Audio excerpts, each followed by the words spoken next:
July 14th, 1944. A dusty field somewhere in Normandy, 2 miles behind the front lines.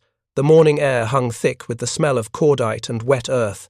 General Omar Bradley stood with his arms crossed, watching a Sherman tank idle at the edge of a hedgerow that had stood for 600 years. Welded to the tank's bow were 4 steel tusks, crude and angular, fashioned from the twisted remains of German beach obstacles. The contraption looked absurd. Desperate, like something a farmer might cobble together to clear stumps from a field. If you're enjoying this deep dive into the story, hit the subscribe button and let us know in the comments from where in the world you are watching from today. Bradley had seen dozens of proposed solutions to the Hedgerow problem. Explosive charges that warned the Germans minutes before detonation. Bulldozer blades that turned tanks into sitting ducks. Infantry assaults that produced casualty rates unseen since Verdun. None had worked. 40,000 American soldiers had fallen in 6 weeks of fighting for 20 miles of Norman farmland. At this rate, the war would grind on until the decade's end, bleeding the Allies one hedgerow at a time. The tank commander, Lieutenant Philip Lundberg, gave the order. The Sherman's engine roared to life, belching black smoke into the grey sky. 15 miles per hour, straight at the ancient earthen wall. The collision sounded like the world breaking in half. Bradley felt it in his chest, a deep grinding scream as metal bit into 6 centuries of compacted soil, gnarled roots, and stone. For 3 eternal seconds, the tank seemed to hesitate, engine howling, treads churning mud. Then, with a sound like thunder, it punched through. No climbing, no exposed belly, just raw mechanical violence cutting a passage where none had existed. Bradley watched the Sherman emerge on the far side, trailing dirt and torn vegetation like a bull that had gored its way through a barn wall. The hedgerow that had stopped an entire division lay split open, a gaping wound in the Norman landscape.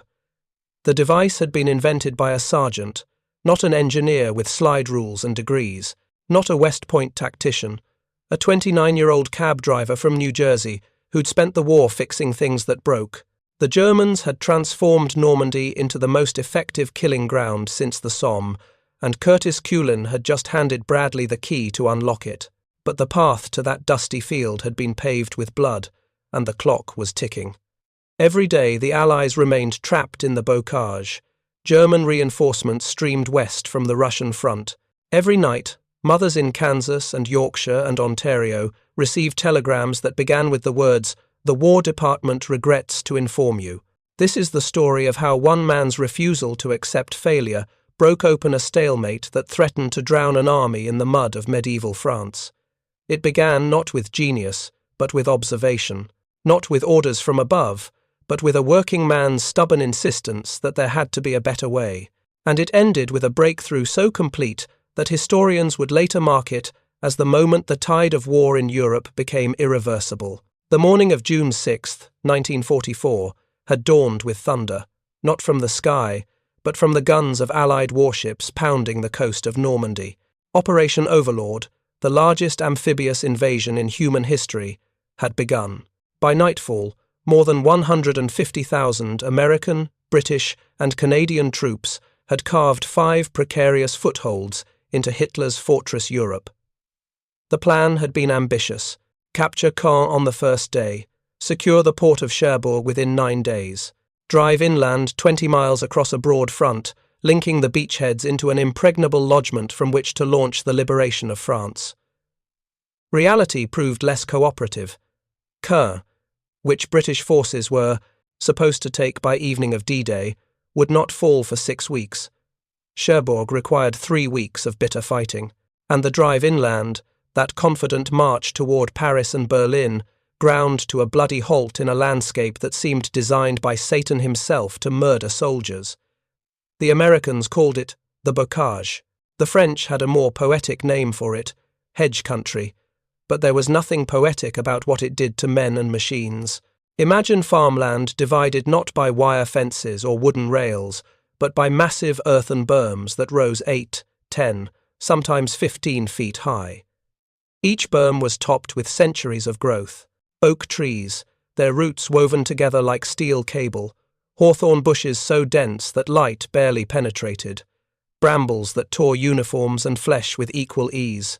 Behind these natural fortifications, narrow lanes sank into the earth, worn down by 1,000 years of cart traffic until they ran 3 feet below ground level, perfect trenches, ready-made for defenders. The Germans recognized the gift immediately. Veterans of the Eastern Front, men who'd learned defensive warfare in the hell of Stalingrad and Kursk, they transformed each field into a killing box. Machine gun nests were positioned to create interlocking fields of fire. The MG-42, firing 1,200 rounds per minute, turned openings in the hedgerows into zones of instant death. 88mm anti-tank guns, the most feared weapon in the German arsenal, were sighted to cover every approach. Snipers climbed into the trees, picking off officers and sergeants with methodical precision. Mortar teams registered their fire on every intersection, every gap, every place where Americans might try to advance. The result was warfare that soldiers compared to the Western Front of 1917, only worse. At least in the Great War, you could see the enemy trench line. In the bocage, death was invisible until it found you. A platoon would advance across an open field, reach the far hedgerow, and walk into a storm of machine gun fire from positions they couldn't see, couldn't suppress, couldn't flank. Survivors would dig in, call for artillery support, and wait. When the barrage lifted, they'd try again. Same result. Different bodies. Progress was measured in yards per day. Companies that landed on D-Day with 180 men were down to 60 by the end of June. Some units suffered 70% casualties in a single week. Replacements arrived green and terrified, took a bullet within hours, and died without ever learning the names of their squad mates. The lucky ones lost limbs. The unlucky ones bled out in muddy ditches while medics worked frantically to reach them through fields swept by gunfire. Curtis Culin arrived in Normandy with the second wave, part of the 102nd Cavalry Reconnaissance Squadron. His unit, nicknamed the Essex Troop, was attached to the 2nd Armoured Division under General Leonard Guerreau. They'd trained in England for months, practicing beach landings and tank tactics on terrain that bore no resemblance to what awaited them in France. No one had warned them about the hedgerows.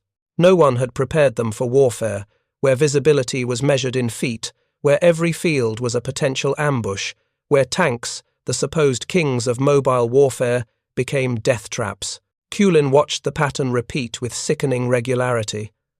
A Sherman would approach a hedgerow, attempting to push through or climb over. The moment the tank's bow rose above the embankment, German gunners would open fire. The belly armour of a Sherman was less than an inch thick. A Panzerfaust, Germany's shoulder-fired anti-tank rocket, could punch through it like paper. Even machine gun fire at close range could penetrate. The tank would brew up, as soldiers called it. A flash of orange flame, black smoke boiling from the hatches. Sometimes the crew escaped. Often they didn't. The smell of burning flesh and diesel became as familiar as the scent of wet grass. Alternative methods were tried. Combat engineers would approach a hedgerow under covering fire, place explosive charges, retreat, and blow a gap. The explosion could be heard for miles, alerting every German in the sector. By the time the infantry advanced through the smoking hole, enemy reinforcements had arrived, machine guns redeployed, artillery coordinates adjusted. The gap became another killing ground. Bulldozer tanks were brought up, fitted with blades to simply push through the earthen walls. They became priority targets. German anti-tank crews learned to wait until the dozer was committed, blade buried in the hedgerow, unable to maneuver. Then they'd fire. Tank destroyer crews watched in horror as their most valuable tools, the machines meant to lead the breakthrough, were systematically destroyed by defenders who had all the advantages of terrain and preparation. Infantry assaults without armour support were suicide missions. Men would crawl through gaps in the hedgerows, only to be cut down by pre-sighted machine guns. Those who survived to reach the next field would find another hedgerow, another nest of German defenders, another field of fire to cross. Some squads took 3 days to advance 400 yards. The casualty rate exceeded anything seen in the Pacific Island campaigns. Iwo Jima and Okinawa would become famous for their butcher's bills. But Normandy in June and July of 1944 was claiming lives at a faster rate, with less territory gained. The Battle of Saint-Lô, which raged from July 7th to 19th, crystallized the horror. 3 American divisions, the 29th, 30th, and 35th, attacked toward the town that served as a critical crossroads.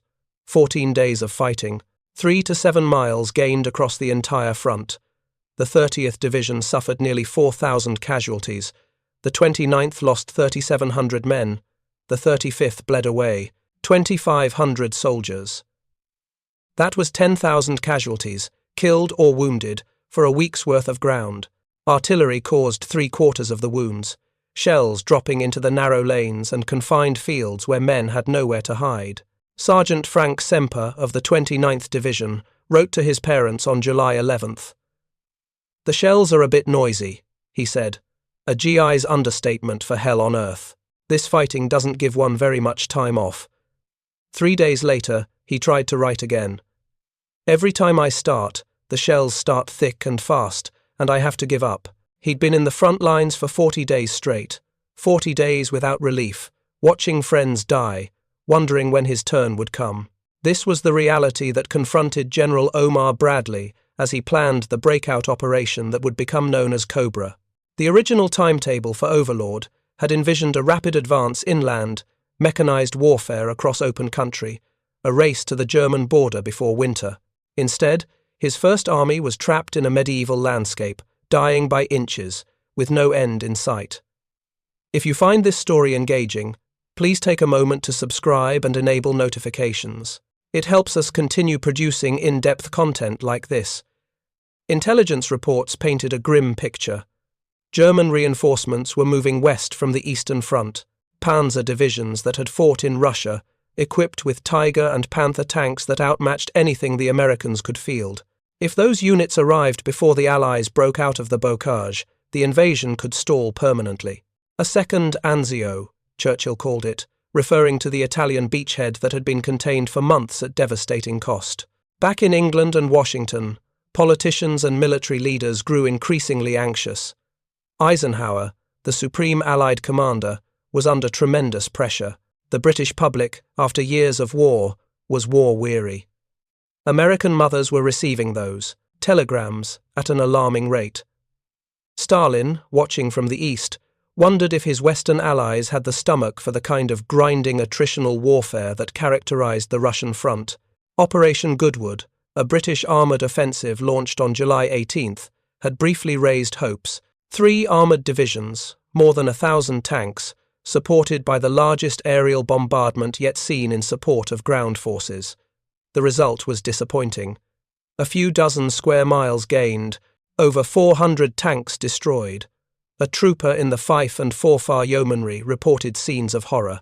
In front, brew up after brew up, some tank crews on fire and rolling about on the ground trying to put out the flames in their clothes. Goodwood did accomplish one critical objective. It fixed German attention and armour on the eastern end of the Allied line, around Caen, where British and Canadian forces were fighting. This would prove crucial for Bradley's plan. If the Germans were looking east, perhaps they wouldn't see the hammer blow coming from the west. But for that hammer blow to work, Bradley needed his tanks to move. Not crawl from field to field, taking casualties with every hedgerow. Not wait for engineers to blow gaps that turned into German firing ranges. Move. Maneuver. Exploit breakthrough into breakout. The hedgerows had to be defeated. Scattered among the ranks of the First Army were men who refused to accept the stalemate as inevitable. Not generals with strategic vision, though Bradley himself was working frantically on plans for a massive breakthrough operation. Not staff officers studying maps in command tents. The solutions, when they came, emerged from men who worked with their hands, who understood machinery and improvisation, who approached problems like mechanics rather than theorists. Curtis Grubb Cullen III came from Cranford, New Jersey, a working-class town where men fixed their own cars and built additions onto their houses without consulting architects. Born February 10, 1915, he'd grown up in an America still reeling from the Great War, came of age during the Depression. College wasn't an option. Instead, he'd learned to drive a cab, navigating the streets of Newark and New York, keeping temperamental engines running with wire, duct tape, and ingenuity. When something broke, you didn't call a specialist. You grabbed your tools and fixed it yourself. Pearl Harbor changed everything.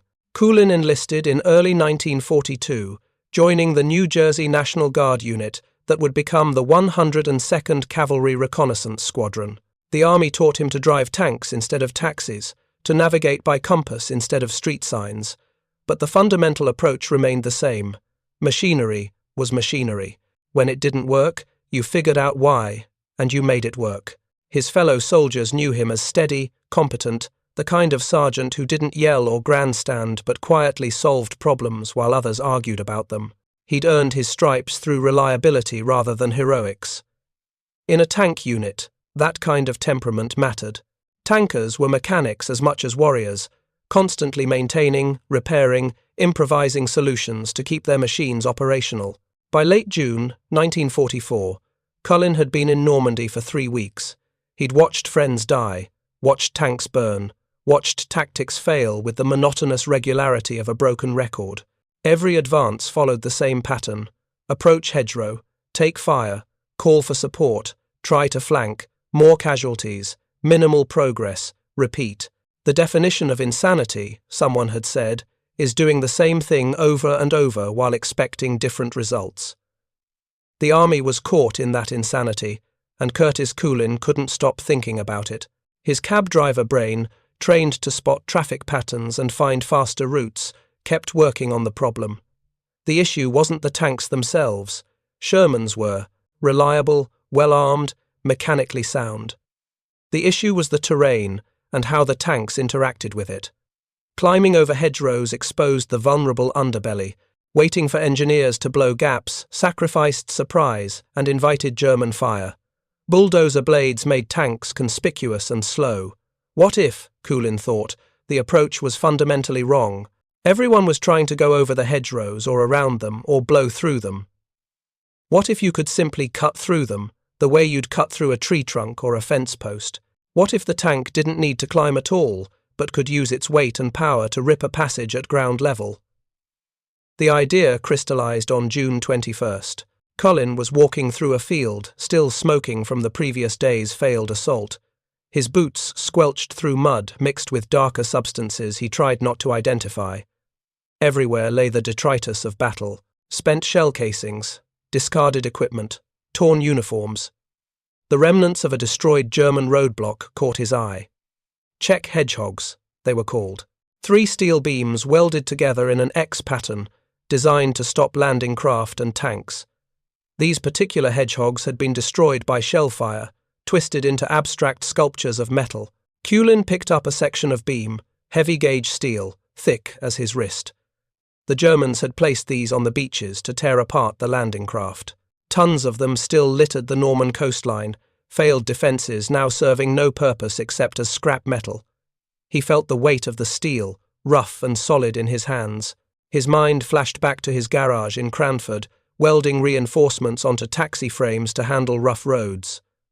The principle was simple: if you couldn't avoid an obstacle, you went through it with something harder. Tank tracks already provided the power. The Sherman's engine generated 460 horsepower, more than enough force to drive through earth and roots. The problem was geometry. Tanks. Climbing hedgerows became seesaw, bow rising, belly exposed. But what if you mounted steel prongs on the front, angled down slightly?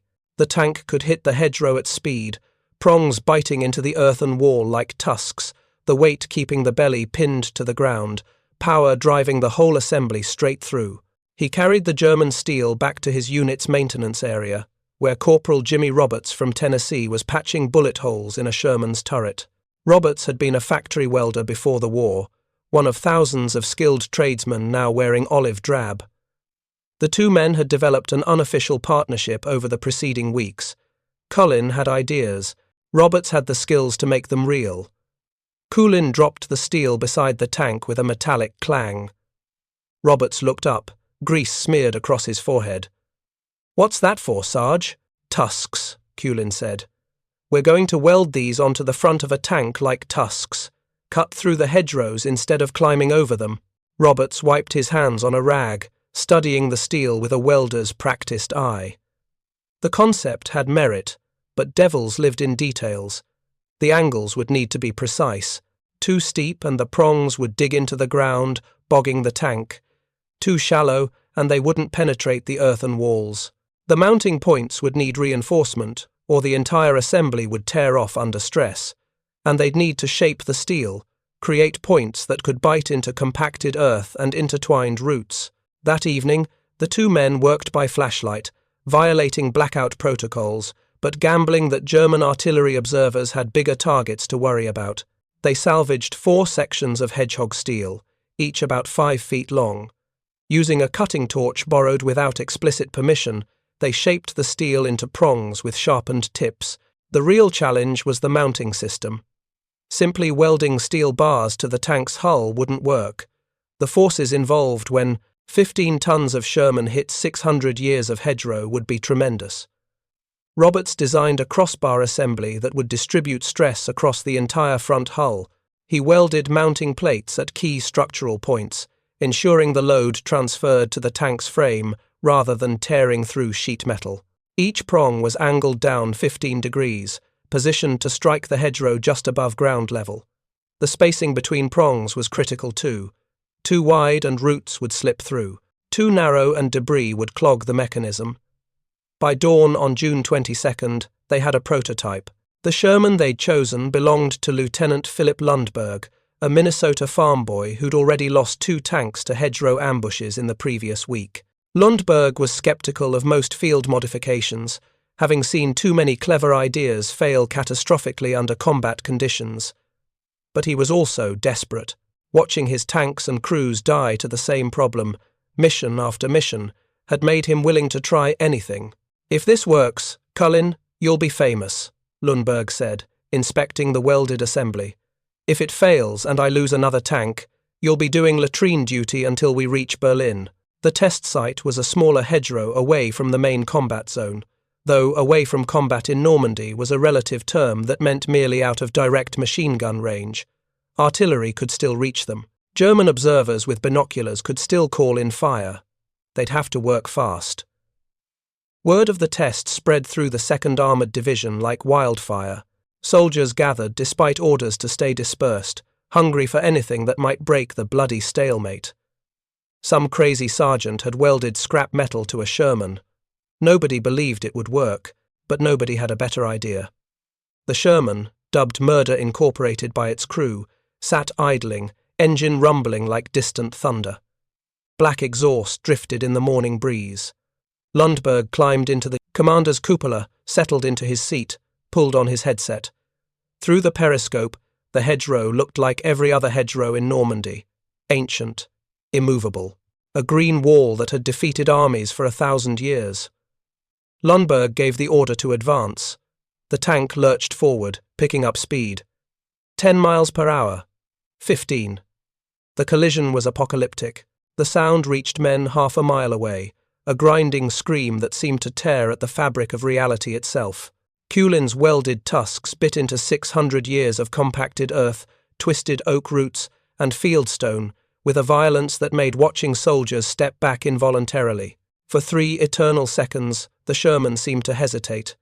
The engine howled at maximum strain, treads churned mud and torn vegetation. The entire tank shuddered, metal groaning under stress. It looked, for a moment, like the hedgerow might win. Like even this desperate innovation would fail like all the others. Then, with a sound like thunder, the Sherman punched through. No climbing. No bellying up.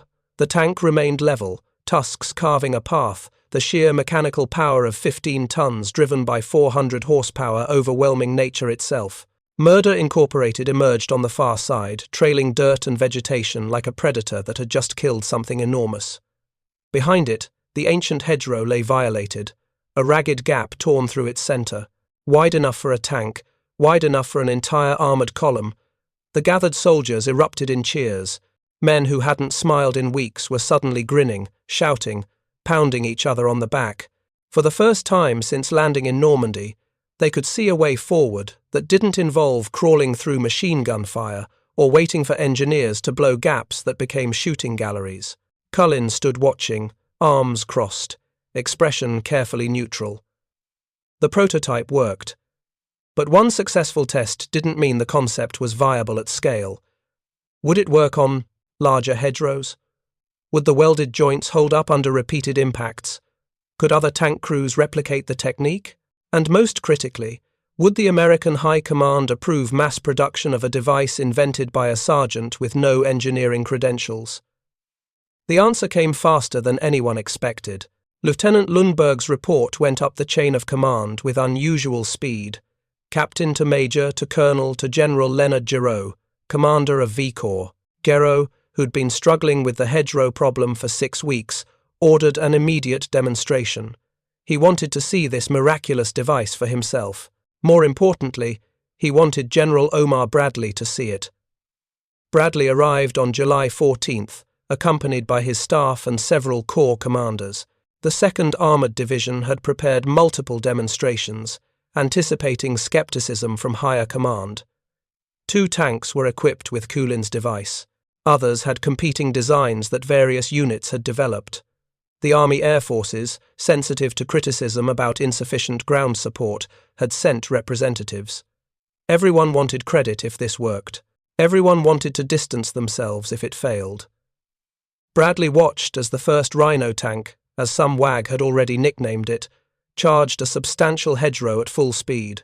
The impact was just as violent as Cullen's prototype test, the grinding scream of steel against earth, the moment of apparent resistance, then the breakthrough, sudden and complete, the tank emerging victorious on the far side.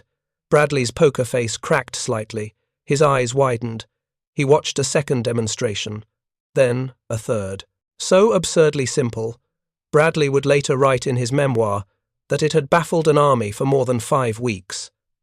The tusk-like device had been fashioned by Curtis G. Cullen, Jr., a 29-year-old sergeant. Bradley immediately recognized what he was seeing, not just a solution to the Hedgerow problem, but the key to his entire Cobra offensive. Operation Cobra, scheduled to launch within days, depended on armoured divisions breaking through the German lines and exploiting into open country.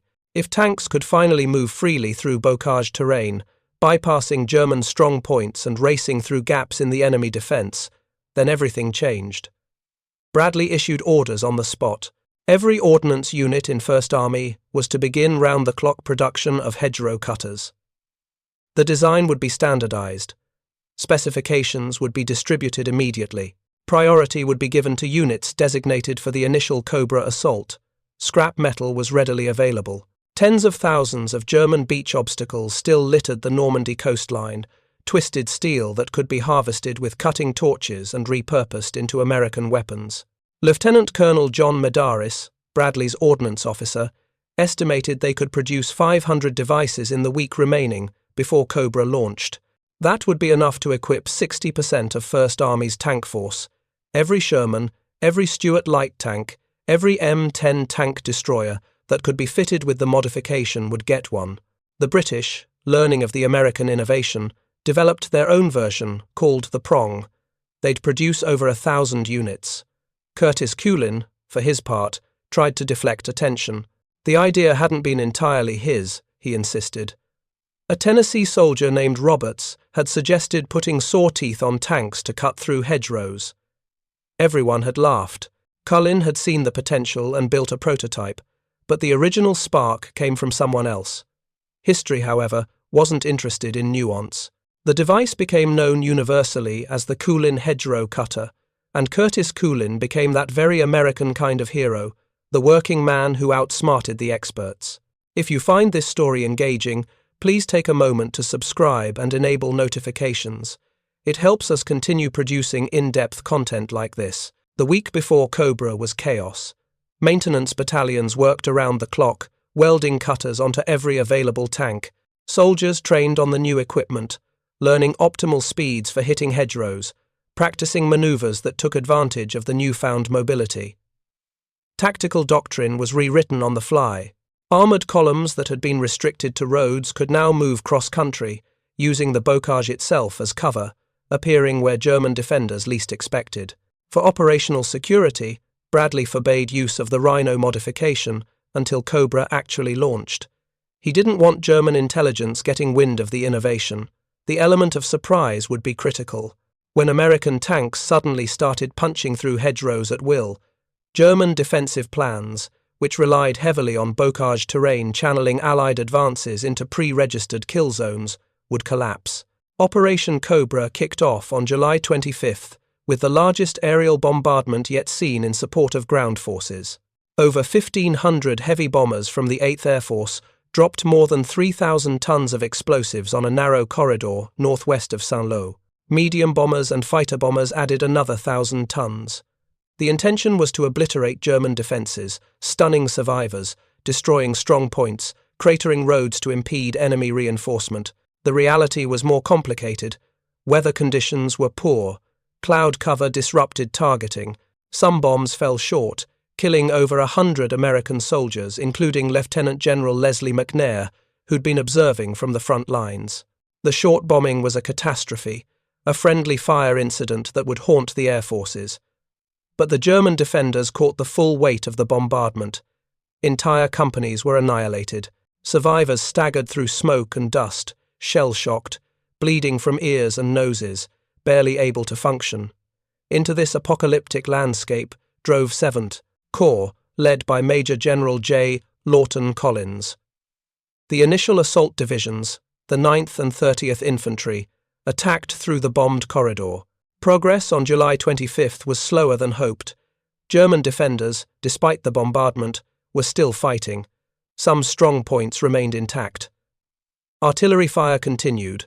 By evening, the front line had advanced only 2 miles. Bradley worried. Another Goodwood, he thought. Another offensive, grinding down in the bocage. But then, on July 26th, something changed. The Rhino tanks hit the German lines. Shermans with Cullen cutters began bypassing German strongpoints, cutting through hedgerows that defenders had assumed were impassable, appearing behind enemy positions. German troops found themselves surrounded, cut off, under attack from unexpected directions. The defensive crust, as Bradley called it, began to crack. Not everywhere at once, not in a clean breakthrough that map readers could follow, but in dozens of small penetrations that widened into gaps, merged into corridors, became holes in the German line large enough to push armour through. By July 27th, organised resistance was crumbling. The 2nd Armoured Division, equipped almost entirely with Rhino modifications, raced south toward Coutances. The 3rd Armoured Division, similarly equipped, drove west. German commanders realised too late what was happening. The bocage, their greatest defensive asset, had been neutralised. American tanks were moving freely, exploiting at speeds the Germans couldn't match. Panzer divisions positioned to defend key roads found themselves bypassed, their carefully prepared positions irrelevant. Infantry units, dug into hedgerows, discovered American armour behind them, cutting off retreat routes. The German 7th Army commander, SS General Paul Hauser, ordered a fighting retreat, but retreat through bocage country against mobile armour was nearly impossible. American tank columns, no longer restricted to predictable routes, appeared everywhere. German units trying to fall back were intercepted, surrounded, destroyed. The Roncy pocket, where remnants of 2 German divisions were encircled, became a slaughter. Fleeing vehicles jammed narrow roads. American artillery and fighter bombers turned the pocket into a killing zone. By July 30th, Avranches fell to American forces. The gateway to Brittany stood open. More critically, open country lay beyond Avranches, rolling terrain where tanks could maneuver, where mechanized warfare could finally be waged as doctrine intended. The First Army had broken free of the bocage. What had been a grinding war of attrition transformed overnight into a war of movement. On August 1st, the Third Army activated under General George Patton. His armoured divisions poured through the gap, racing east and south, liberating towns faster than mapmakers could update their charts. The numbers told the story. In the 6 weeks before Cobra, First Army had advanced 20 miles at a cost of 40,000 casualties. In the week after Cobra launched, They advanced 50 miles with fewer total losses. The difference was mobility. The Rhino modification hadn't eliminated casualties. German resistance remained fierce in many sectors, but tanks could now maneuver, flank, exploit, the way armor doctrine envisioned. They weren't trapped in killing boxes, climbing predictable routes into pre-sighted fields of fire. German defenders, their entire tactical approach based on channeling Allied advances into prepared positions, found their playbook useless. Hedgerows that were supposed to stop tanks for hours or days were being breached in seconds. Strong points that should have held for days fell in hours when American armor appeared from unexpected directions. The Wehrmacht, already stretched thin by years of war on multiple fronts, couldn't adapt fast enough. Field Marshal Gunther von Kluge, commanding German forces in France, desperately shifted reserves to contain the American breakthrough. He launched Operation Lüttich, a counterattack toward Avranches, intended to cut off the American spearhead. It was a gamble born of desperation. Lüttich failed catastrophically. The attacking German divisions were mauled by American armor and fighter bombers. Worse, the counterattack pushed German forces deeper into a trap. While Kluge focused on Avranches, British and Canadian forces were pushing south from Caen. American units were racing east. The entire German 7th Army was being encircled. The Falaise Pocket, as it became known, was the death of German power in Normandy. Over 50,000 German soldiers were captured. 10,000 died in the pocket itself, killed by artillery, airstrikes, and direct combat as they tried to escape. Hundreds of tanks, thousands of vehicles, entire divisions' worth of equipment were abandoned or destroyed. The Wehrmacht units that managed to escape across the Seine River were shattered remnants, incapable of organized defense. By late August, Paris was liberated. By September, Allied forces were approaching the German border. The invasion that had bogged down in Norman hedgerows for 6 weeks had transformed into a lightning campaign that drove German forces out of France in 2 months. Historians would later identify Operation Cobra as the decisive moment, the hinge on which the entire Western Front turned. And at the heart of Cobra's success was a simple innovation: 4 steel prongs welded to the front of a tank. Curtis Culin's contribution extended far beyond Normandy, the insight that enabled the Hedgerow cutter, that frontline soldiers often see solutions experts miss, became embedded in American military culture. The Army began systematically collecting and testing field modifications. Rapid prototyping, testing under combat conditions, and immediate implementation of successful designs became standard procedure. During later campaigns in Germany, American armored units continued adapting Culin's basic principle, modifying tanks to breach different obstacles. The human cost of the bocage fighting, even with the Rhino modification, remained staggering. The 30,000 American casualties between D-Day and the end of July represented sons, fathers, brothers, futures cut short by machine gun fire and artillery in narrow Norman lanes. But military analysts, comparing projected casualties for the Normandy campaign with actual losses, estimated the Hedgerow cutter may have prevented an additional 10 to 15,000 Allied deaths. Those men came home, married, had children, lived lives they wouldn't have lived if every Hedgerow had required the blood price paid in June and July. Curtis Culin never sought glory. He returned to the front lines, continued fighting through France and into Germany. In the Hürtgen forest, November 1944, he stepped on a landmine and lost his leg below the knee. The wound sent him home. After the war, he resumed civilian life in New York City, working as a salesman for Schenley Industries. He married Bernice Enright in 1945. They lived quietly in Greenwich Village. When reporters occasionally tracked him down for anniversary stories about D-Day or the liberation of France, Culin deflected attention. Other men had died, he'd say. Real heroes. He'd just welded some steel to a tank. The innovation, he insisted, came from Roberts, the Tennessee soldier who'd suggested saw teeth. History kept forgetting Roberts, kept crediting Culin, and Culin kept trying to correct the record. It was a losing battle. General Eisenhower, in a 1961 address to the American Society of Mechanical Engineers, told the story of the Hedgerow cutter. There was a little sergeant, Eisenhower said. His name was Cullen, and he had an idea.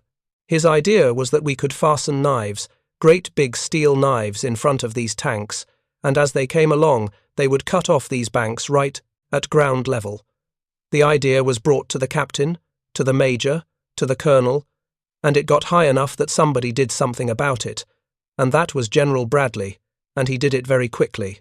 Eisenhower's telling captured something essential about the American military experience in World War II. A conscript force of civilians temporarily in uniform, bringing civilian skills and civilian problem-solving approaches to military challenges. Cullen thought like a cab driver facing a mechanical problem, not like a tanker following doctrine. That civilian perspective, combined with military resources and command authority to implement solutions quickly, created unique, innovative capacity. Professional armies excel at executing established doctrine, but citizen armies, armies of taxi drivers and farmers and factory workers, sometimes excel at creating new doctrine when circumstances demand it. The hedgerow cutter wasn't the only field innovation in Normandy.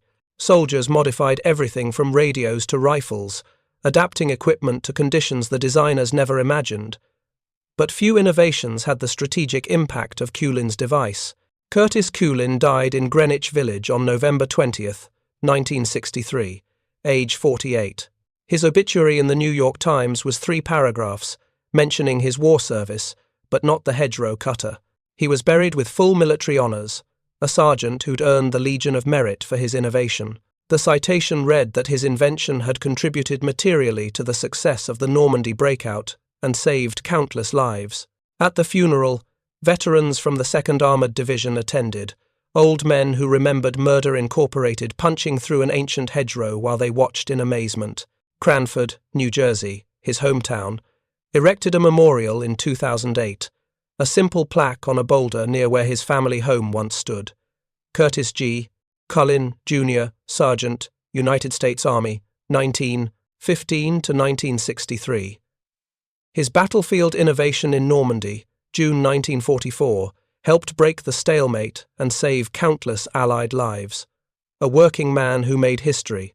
The modest scale would have pleased Cullen, who'd always avoided grander tributes. The Rhino modification itself lived on in various forms. Israeli armored forces, facing similar terrain challenges in the Golan Heights during later conflicts, developed their own hedgerow cutting devices based on Cullen's concept.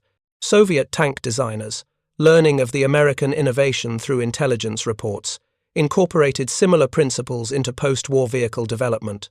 The basic insight that tanks needed capability to breach obstacles without exposing vulnerabilities became universal doctrine. Modern military forces, facing constant challenges that require rapid adaptation, still study the hedgerow cutter as a case study in innovation under pressure. Improvised explosive devices in Iraq, drone warfare in Ukraine, cyber attacks affecting critical infrastructure. In each case, frontline soldiers and junior leaders often identify solutions before senior commands do, creating institutional mechanisms to harvest, test, and implement those solutions, as Bradley's staff did with Cullen's cutter, represents an ongoing challenge. The principle Cullen demonstrated endures beyond military application. Good ideas can emerge from anywhere. Formal credentials matter less than practical wisdom. Organizations succeed by empowering individuals at every level to contribute their insights. Curtis Cullen possessed no engineering degree, no formal military education beyond basic training, no pedigree suggesting genius.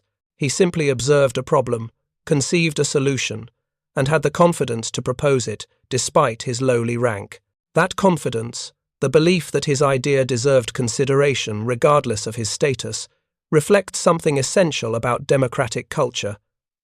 The society that produced Curtis, Cullen was one where cab drivers could become problem solvers, where sergeants could teach generals, where the man doing the job was presumed to understand it better than distant authorities. Those principles, imperfectly realized then and now, nevertheless shaped a military culture capable of embracing innovation from unexpected sources. Walking through preserved Norman hedgerows today, tourists can still see the ancient barriers that stopped armies and empires for 1,000 years.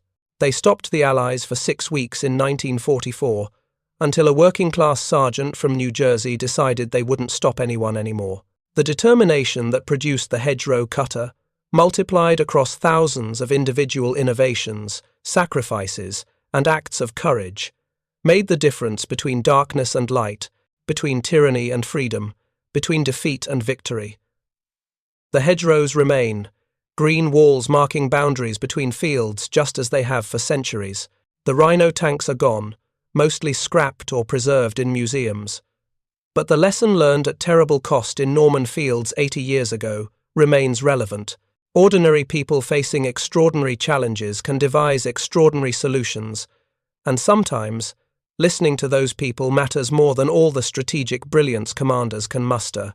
Curtis Cullen's story deserves remembering not because he was superhuman, but precisely because he wasn't. He was simply a competent man who saw a problem, thought of a solution, and had the courage to try. In the vast machinery of World War II, where millions served and hundreds of thousands died, Cullen's contribution might seem small, yet sometimes the smallest solutions unlock the largest victories. Sometimes the quietest heroes change history as much as those who make the most noise.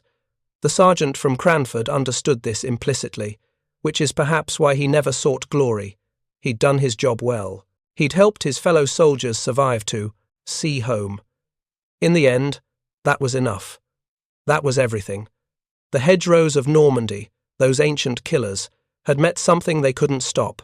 Not superior firepower, not overwhelming numbers, just American ingenuity, welded steel, and the refusal of one cab driver to accept that things had to stay the way they'd always been.